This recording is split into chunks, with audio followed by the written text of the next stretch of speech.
Hey guys, today I'm teaching you whether Google Contacts actually useful for personal or business use, or if it's just a basic address book with a Google label.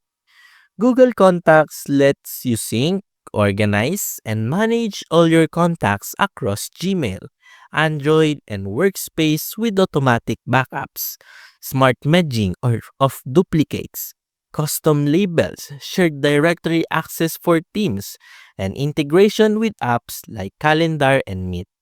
And while it's great for keeping your network organized with minimal effort, it lacks CRM level features like activity tracking, task reminders, or sales pipelines.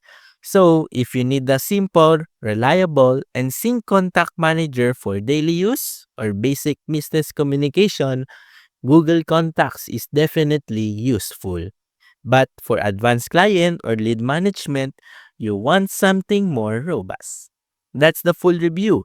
If you just need clean contact syncing across all your devices, Google Contacts gets the job done. And don't forget to like and subscribe for more productivity tool reviews.